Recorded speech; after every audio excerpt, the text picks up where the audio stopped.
Super Mario Odyssey is a charming, brilliant, and addictive game from start to finish. It has flaws, sure, as nearly all games do, but it still resulted in one of Mario's finest adventures. I suspect that fans will long debate which of the game's kingdoms is the best, and it's certainly true that not all were created equal. Some feel bloated with too many power moons, while others seem to waste an amazing level concept on hardly any moons at all. Many are astoundingly easy, while others provide an especially daunting task for such a small man like myself. You should see me with the motion controls. So today, I, JoPro, will give you my personal ranking of my favorite kingdoms. Keep in mind that these are my personal opinions and that all kingdoms will be shown and ranked, so spoilers will be everywhere. But I will not reveal what happens when you hit 100% completion. Let's get started!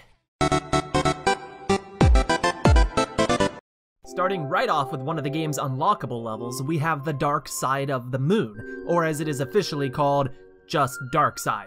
Wouldn't want to rip off a certain album. This world, level world, whatever, is unlocked by collecting 250 power moons and after beating the main story. What at first seems exciting turns into a rather uninspired handful of challenges ranging from refighting the Brutals for the millionth time to redoing a few special stages that have become even tougher.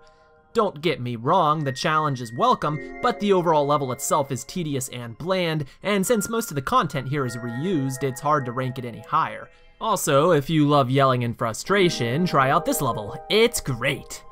Just kidding, I hate it. It's the worst. Cloud Kingdom's Nimbus Arena is basically the midpoint of the game's story, and the point in which you get to fight Bowser for the first time. The battle itself is unique and awesome, and features a pretty sexy haircut from the Koopa King himself. It's almost an irony of Bowser's dapper appearance that Mario dressed himself so minimally. Come on, Mario, put some clothes on. You're embarrassing me in front of my guests. Much better, Mario. When returning to the level later on, there's a handful of challenges, including a fun 2D segment and the chance to recreate a Goomba's face.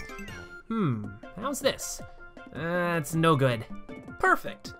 All in all, it's a wonderful boss fight and cutscene, but the lack of additional content, unique NPCs, Huff and Puff anyone, and a more creative art style prevents it from being ranked higher. Snow Kingdom is the lowest ranked real kingdom on this list, and for good reason. How would you describe it? I'd say it has snow, heavy snow, and there's ice and typical snow enemies scattered around. Oh yeah, and some snow, but there really isn't anything else to it. The NPCs are cute, the village music is nice, and the races are okay. Compared to the other main kingdoms, this one is simply forgettable, both gameplay and aesthetically speaking. It's not bad by any means, and there's still plenty of fun and exploring to be had, but this kingdom just feels bland and empty. So while it may have some nice elements, there's no way I'd put it in my top 10. Guys, I'm sorry for that. Of the two water-themed kingdoms featured in Mario Odyssey, many will probably come to agree that this is the weaker. Sure, it's gorgeous, it's massive, and it has a fun boss fight, but it's also a great example of what I meant by a kingdom that's just too big and bloated and lacking in substance. There's tons of power moons here, and many are lazily scattered around in the water, and the NPCs aren't as interesting as in other kingdoms. On the other hand, the whole soda water thing is pretty neat. I really liked how it fizzled, and the level is host to some pretty challenging wall jumps with Cappy.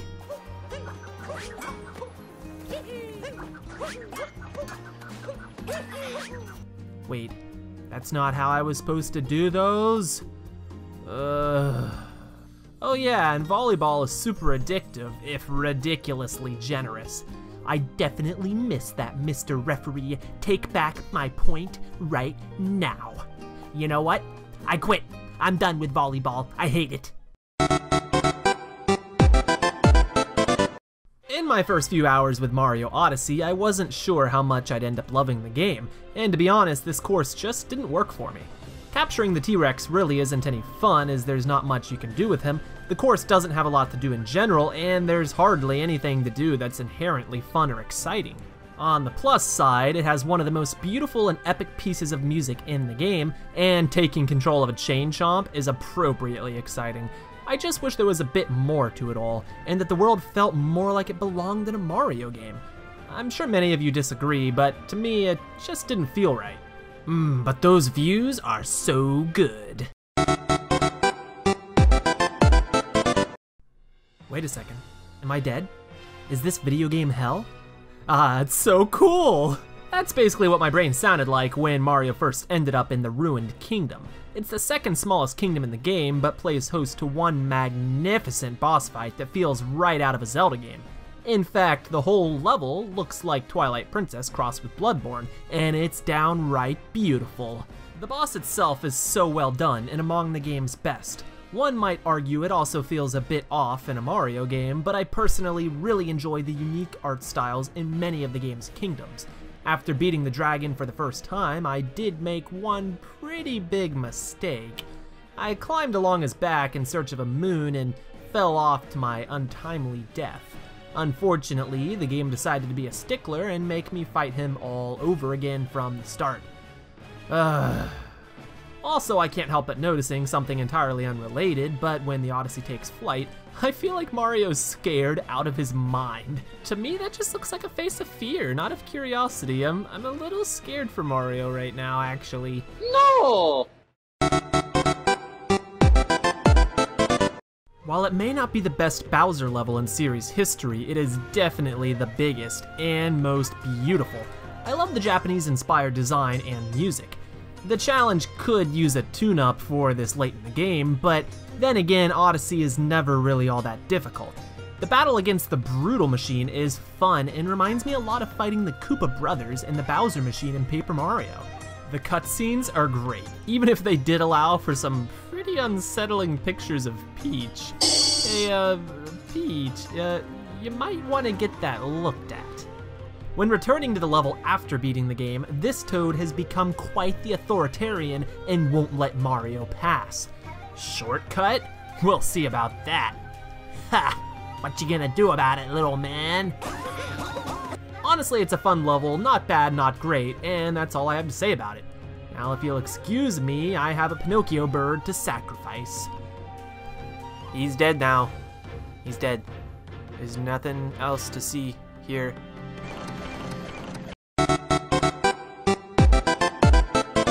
Late Kingdom has the honorable distinction of transitioning us from our good kingdoms to our great kingdoms.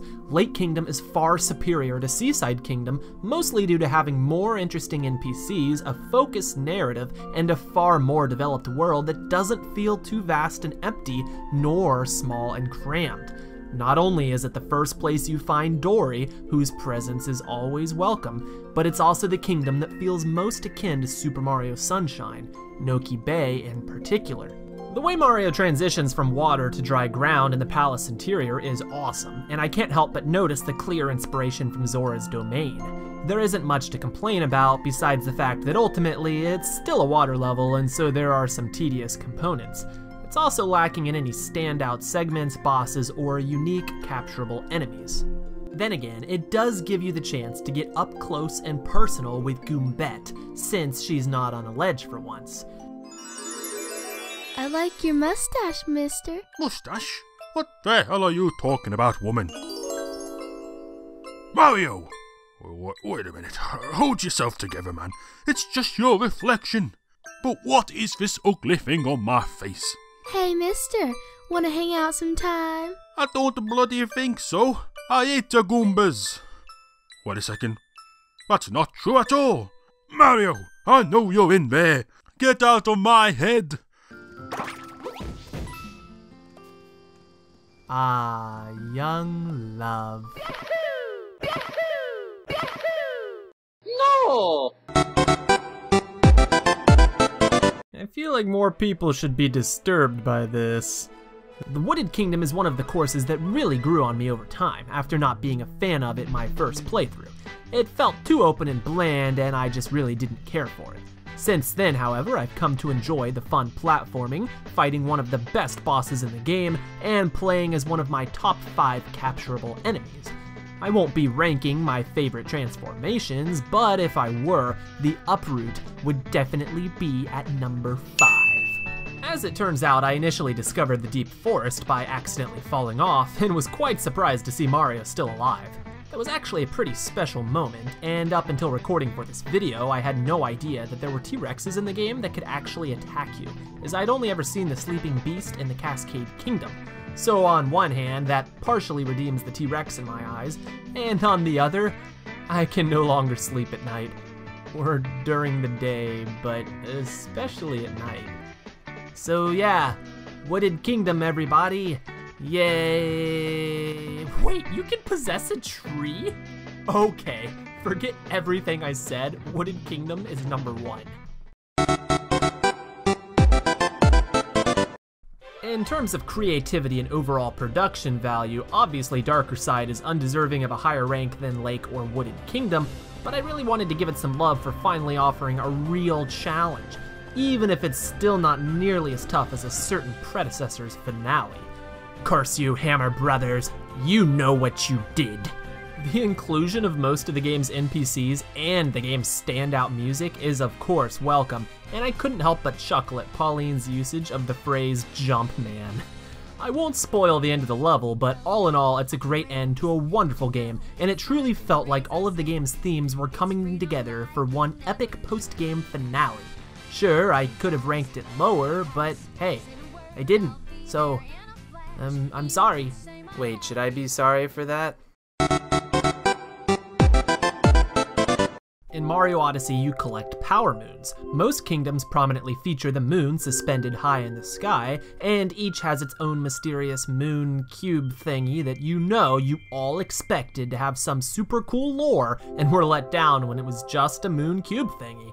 So what I'm trying to say is it probably wasn't a surprise that the final boss fight was on the moon itself, and it's a nice nod to Mario Galaxy, and to a lesser extent, the Thousand-Year Door, in which Peach is also held captive on the moon. Well, I mean, I guess she could just walk out, right? I mean, nothing's stopping her. Come on, leave the ring, Peach, it's not worth it, save yourself. What we end up getting is a fairly standard moon area followed by a beautiful church set piece, complete with chiming bells and frogs. Everything about the boss battle is perfectly executed. The return of Sexy Bowser, a fun platforming segment, and my third favorite capturable enemy, not that I'm keeping track. Oh, and the accompanying music, though strange at first, really complements the ending cutscene quite nicely. And speaking of the ending cinematic itself, it had everything I could possibly ask for. Sure, you can complain Peach didn't just simply push Bowser aside and choose Mario, but since when is their romance ever really acknowledged? I do wish there were a bit more to the Moon Cube mystery, a longer ending cinematic akin to Super Mario Galaxy, and a more lengthy, challenging level prior to reaching the church. And so Moon Kingdom doesn't quite hit my personal top 5, but it's still one of the best final boss levels on Mario's resume. Wait, but why are they holding the reception in the church? Like, is that a thing? The Luncheon Kingdom almost flawlessly combines every element of what I expect from a Mario Odyssey level. A unique theme? Yes. Beautiful graphics and music? Yes. A great boss, fun platforming, and interesting locals? Yes. It's also another fantastic example of a level that's not too large nor too small and features the perfect amount of moons and objectives.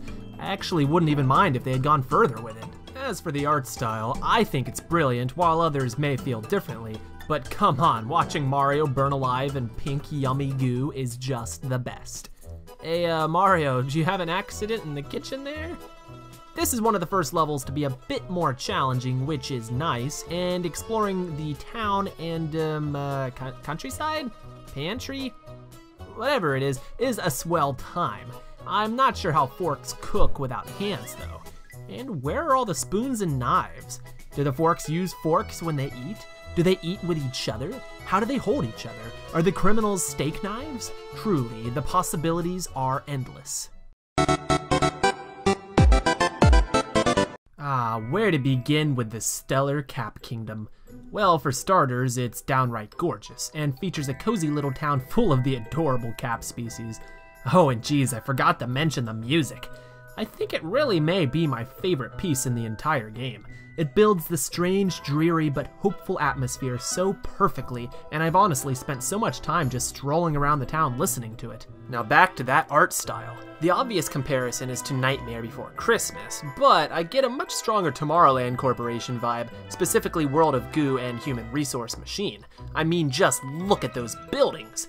So you're wondering, if I love it so much, why don't I marry it? And by marry, you mean rank it even higher on my list. Well, because the top 4 are that good, but also because it has 2 of my least favorite transformations in the game, the Frog and the Paragoomba. The Paragoomba in particular leads to some pretty boring fog hunts for Power Moons. Okay, so true story. When I first started the game up and began the level, I didn't realize you couldn't go in the fog. I don't know what I was thinking. So JoPro may hold the record for fastest unintentional death in Mario Odyssey. Approximately 4 seconds. It hurts to be this good at video games. Also, Peach's outfit here? Wow. Just wow. If I could get away with it, I'd put all of the top 4 kingdoms tied for first, because to me they're all equally wonderful. Unfortunately, I can't get away with it because I'm only an inch tall and y'all will be coming for me if I cop out. I can't deal with that.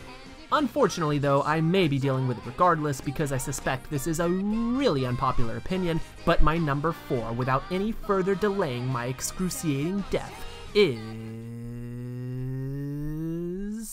Sand Kingdom. Okay, listen. Sand Kingdom is freaking amazing. It easily could have been number 1. It's huge and filled with tons to do. In fact, it's the largest kingdom in the game.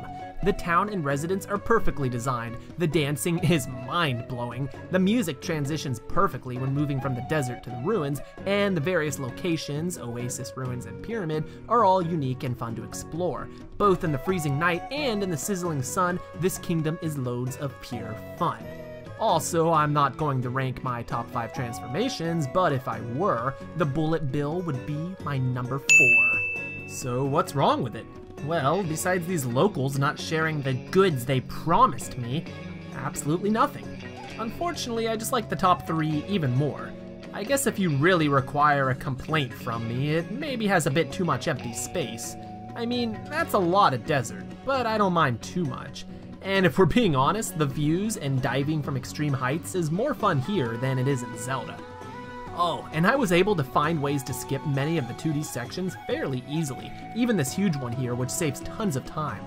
Just make sure not to grab the ledge on accident, as Mario cannot pull himself up, and you have to start the whole thing all over. It takes lots of practice, but you'll get there. Throughout the entire game, I was constantly thinking, man, all these places are called kingdoms. I bet the Mushroom Kingdom will be here, and if it has Peach's castle from Mario 64, oh man, will I freak. Well, I was right, and when I realized I was right, I freaked. Truthfully, this was going to be number 1 until I realized that that was nostalgia speaking, and that it's really not deserving of anything higher than 3. Ignoring all the Mario 64 references, it's still a great level with a fun little Goomba community, one of the toughest 2D sections in the game, beautiful imagery, and some pretty challenging second round boss fights. Now add in the Mario 64 connections.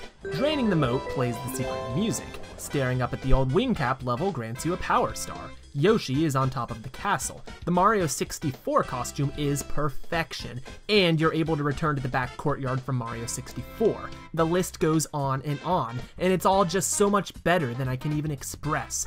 Oh, and for a few more stray observations. You still can't read the plaque here, which I find pretty hilarious. I almost was able to jump out of the back courtyard, but there seems to be an invisible ceiling. Too bad. We actually get to see the new models and animations with the Mario 64 costume, including what Mario 64's Mario would look like if he were freezing or rolling down a hill. In the horizon, we see a desert, a forest, and a large body of water. It's obviously the rest of the Mushroom Kingdom, but I'm counting it as a deliberate Paper Mario 64 map reference because that's just what makes me happy. I do wish the waterfall and cannon appeared and in their proper place. And finally, my sister was sitting next to me when I got some power stars and was all like, "That's a star. Why does it say you got a moon?" Quite frankly, I have no idea how to respond to that. boy, I can hear the screaming already. I get the feeling that most of you don't much like Metro Kingdom, but I can't imagine why. It's true that it has possibly the least inspired art style in the game, and the human-ish characters are kinda weird, but I honestly don't see any other problems. There's tons of verticality, but there's also so much to do on the ground. Whether you're going for the RC World record, which I've spent way too much time on, playing some classic Mario in the theater, or just running around exploring, you're bound to have a good time in New Donk City. No left turns? Ha! We'll see about that. Jump rope is another welcome minigame diversion, but for me, it's basically the same out of the game as it is in the game, though I do wonder why every person wears business clothes. Is everyone at work? Where are the kids? Humans are so weird. Also, how the actual heck did these people and a dog get over here? Can they go into electric wires too or something? Now, of course, the highlight of the entire kingdom, besides the fact that there's a Death Star in front of the city hall, I'm not even kidding, is the festival. Oh, you know what I'm talking about. Perhaps one of the best moments in the entire game, when the talented Pauline sings her heart out while Mario gets the chance to play a Donkey Kong-inspired 2D course. So many goosebumps the first time I played, which for me is basically just plastic melting and bubbling up. It's really uncomfortable, don't ask. I also had a great time upstaging Pauline during the concert, in case you were wondering what this is. Whoa, look at that! Oh. So again, Metro is my number 2. I find it to be pure fun. It's not perfect, but then no kingdom is. I don't need you anymore, Cappy. I got this on my own. I'll get there eventually. Oh. Maybe it's just me, or maybe everyone feels this way, but ultimately, the Lost Kingdom just had to take my number 1 spot. Until Mario arrived in this astoundingly gorgeous course, I liked the game a lot. It had some great ideas and fun bosses and would certainly shape up to be a wonderful adventure. But once I crash landed and stepped out into the amazingly detailed Lost Kingdom, I lost my mind. The game changed. I'm a big sucker for a wonderful art style. It's one of the reasons I like Wind Waker and The Witness so much, and Lost Kingdom actually reminds me of those games in a way, but with its own Mario touch. It's simply incredible. The various colored trees, the insects flying sporadically around, the endless purple ocean. This kingdom also largely utilizes my absolute favorite capture ability, the Tropical Wiggler. Okay, now listen, you've got no chance of me ranking the captures, but if I did, Wiggler here is easily number 1. Stretching out with those adorable little worms to navigate treacherous chasms just feels right, literally thanks to the HD rumble, and allows for some pretty fantastic gameplay. It also makes fools out of idiots like me who thought you were actually supposed to jump across these wooden stumps. I also really enjoyed Mario losing Cappy for a short time, not only because of the brief gameplay detour it provided, but also the reference to Mario 64. Lost Kingdom possibly showcases better than any other course that happy medium I've been talking about this whole video. It's a good size and not at all overstuffed or empty.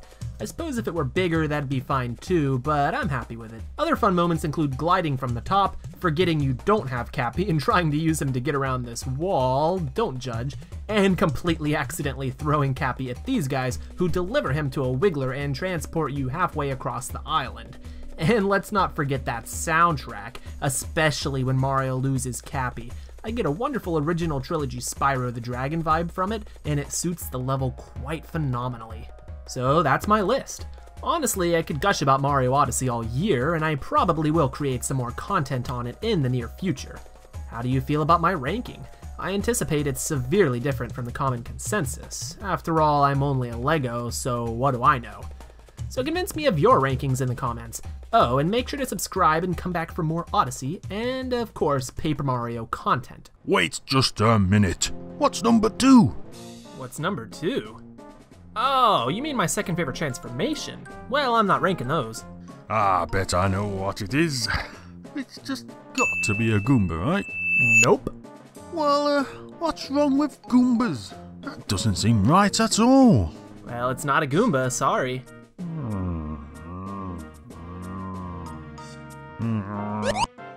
Well, I'd better get a move on. Well, he's a kind of strange fellow.